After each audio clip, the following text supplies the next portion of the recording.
Hey guys, what's up? I've got another video tutorial for you guys today. Today it is over the Dark Knights of Steel Batman helmet. This will be a multi-part series.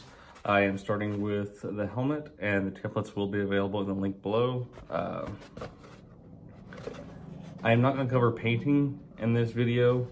That I'm actually going to cover painting in a totally separate video, and that will be over all the armor pieces all at once. But yeah, start with the helmet. Let's get to it. Alright, so let's get into this build video. Here you can see I already have all of the pieces cut out, and they're also already heat formed. All the undercuts are also already made. Now, if you're new to foam smithing and you don't know what all these directional arrows mean or the hash marks or anything, I'll explain that real quick. So on my patterns, I have certain areas that are marked with a floating arrow, and then there's also these little arrows that are connected to the line.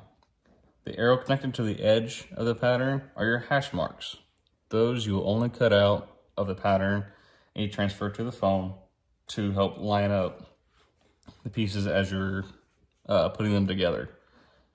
The floating arrows indicate the direction of the cut, or the direction that you will hold your blade. Now it's pointed this way, so that is the angle of your blade, angle of the cut. And you'll notice there are several pieces that have all these different ones. Now, like this side piece here, it has it going towards the outside. It's called an outward angle cut, and these are called inward angled cuts. And then if you'll notice also on this that there is a hash mark right here along with two different arrows. And this is actually to distinguish the directional change of the cut. And the reason this is because on this part, since this is like an overlay of the helmet, this helps it to lay closer to the helmet and gives it a better transition from the helmet to the side piece. And then for these pieces, having the inward angle cut will help with the other side of the bat ear, because it will have the same inward angle cut on that, and that'll help get you a sharp edge on that. Now, as far as undercuts go, there are quite a lot of undercuts on this, and as you can tell, I've already heat formed it.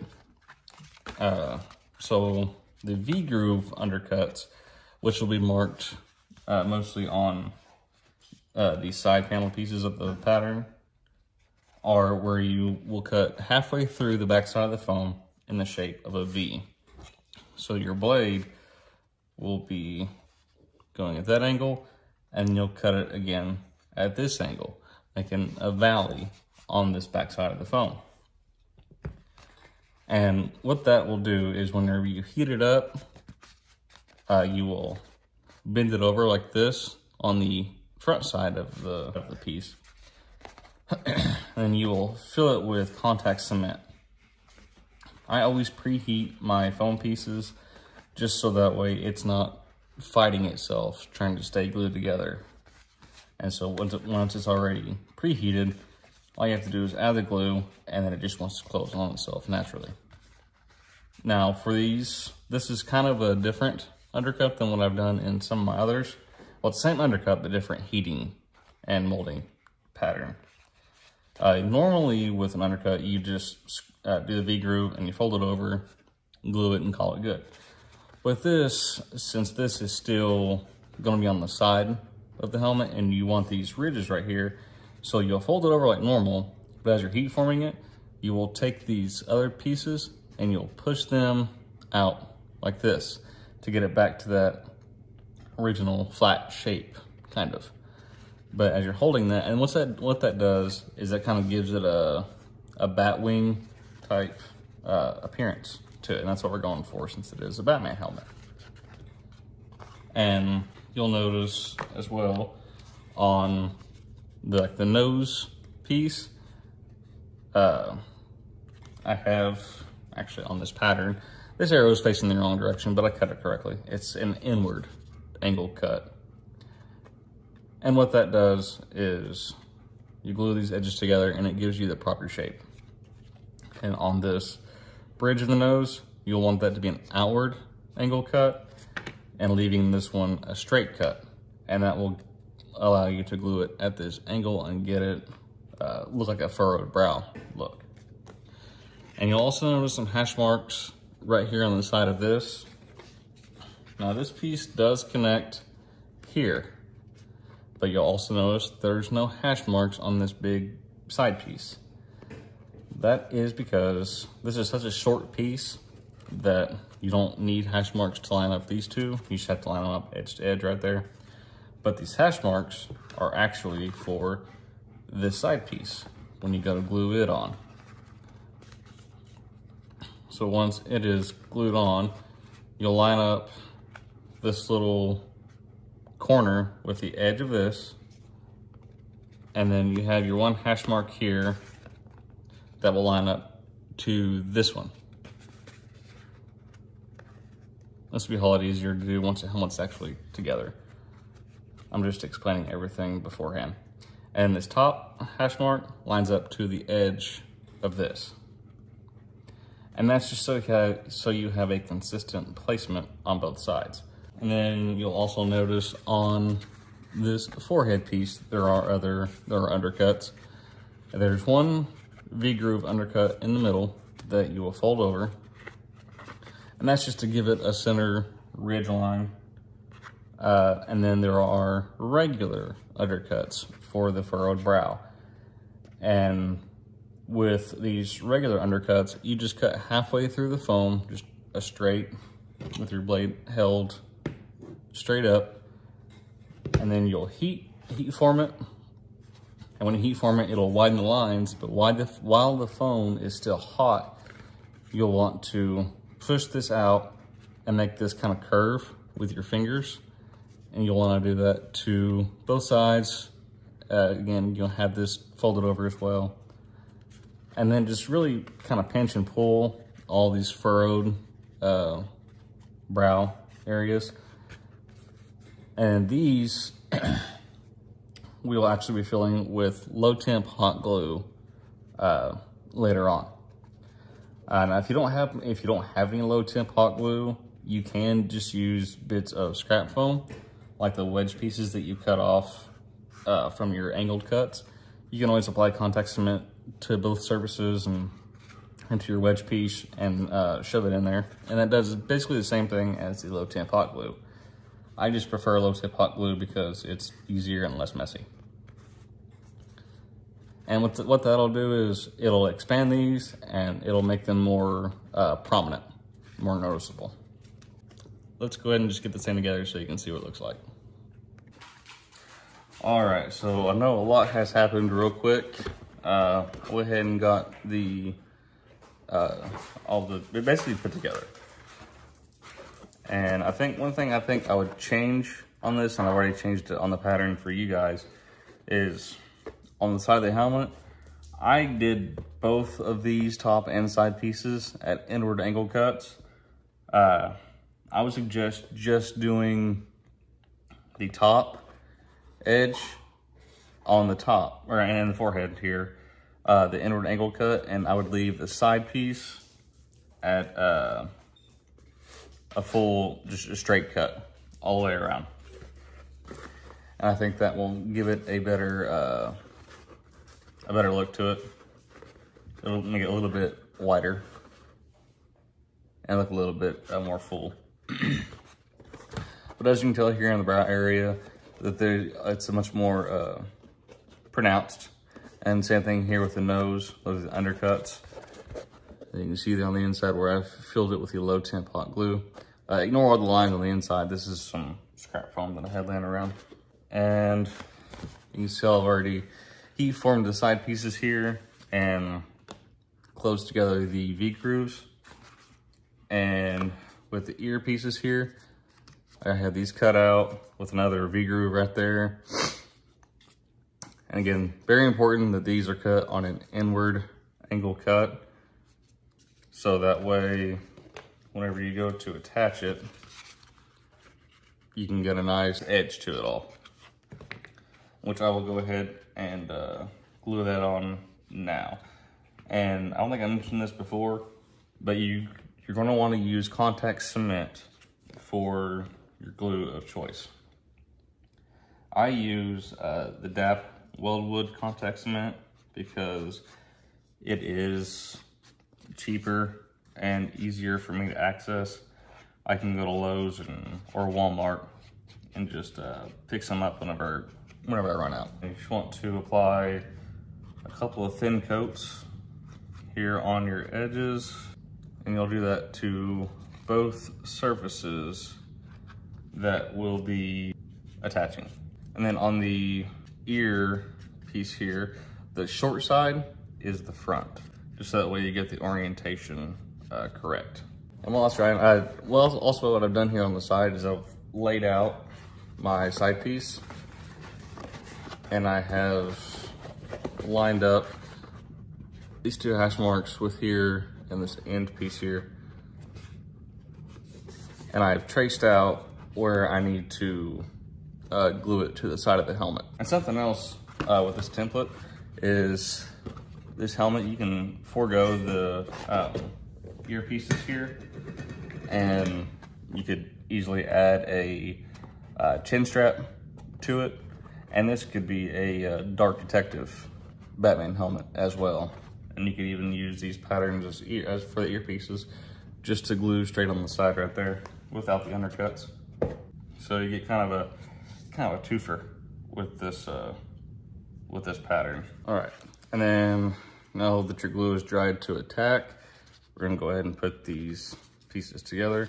I like to start with the front and the very top, because to me that is, that's the angle that everybody is gonna be seeing the most. So you really wanna make sure that your seam here on the front is the best. I mean, you wanna make sure all your seams are good. But if you had to choose, you're gonna want your front seam to be better. You're just gonna fold this over.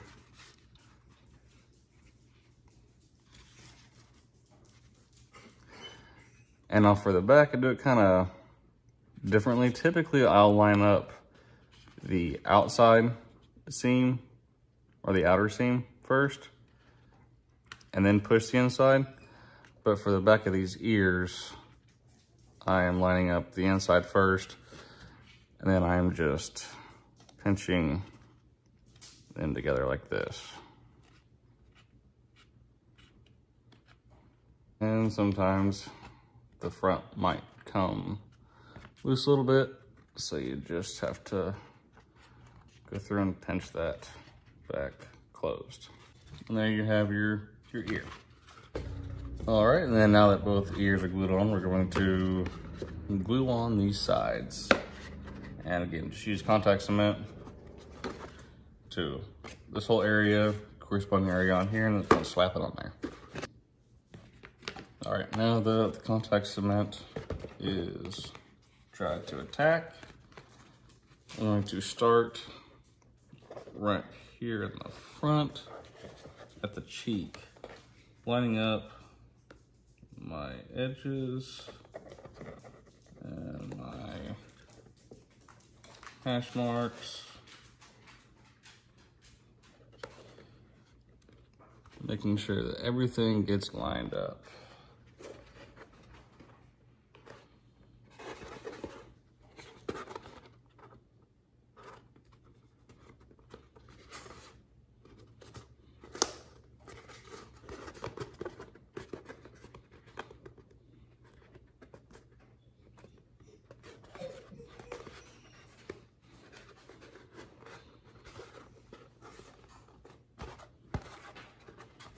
Just like that.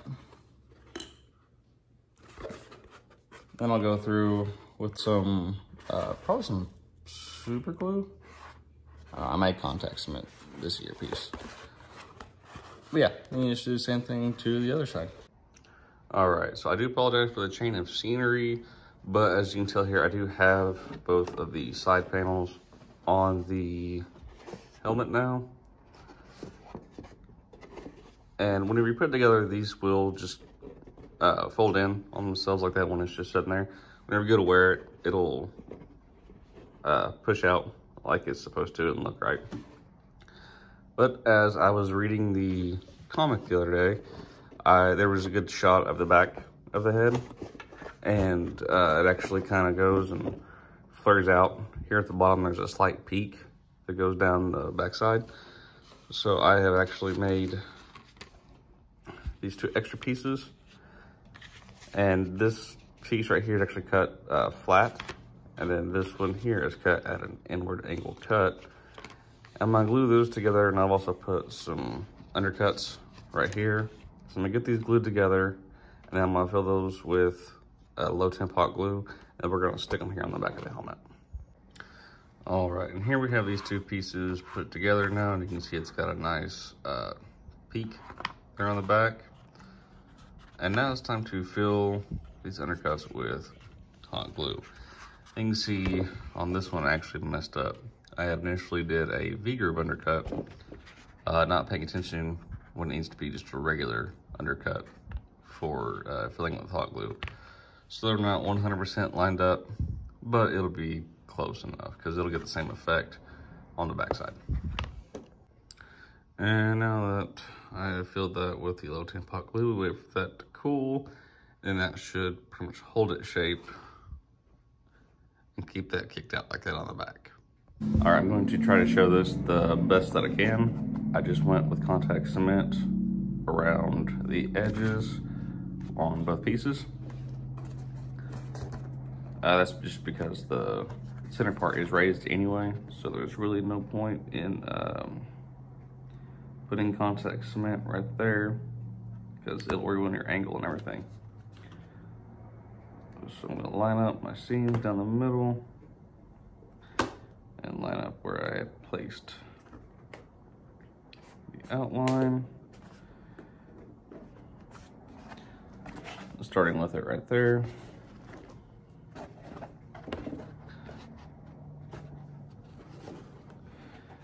And now I'm very carefully pushing down the edges for a good secure bond. And it's gonna flare out like that. And the way I've got it is I lined up this point right here with this undercut. So that way it looks more symmetrical, and it's got a nice little I don't know, flip out there in the back. I'm trying to tuck in these edges to be kind of somewhat behind this. Well, just as long as I'm not overlapping this front piece.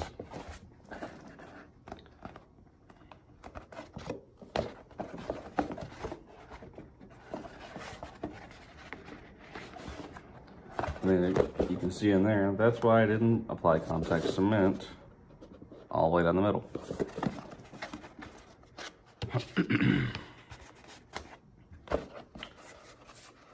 Yeah, that would do it for this helmet.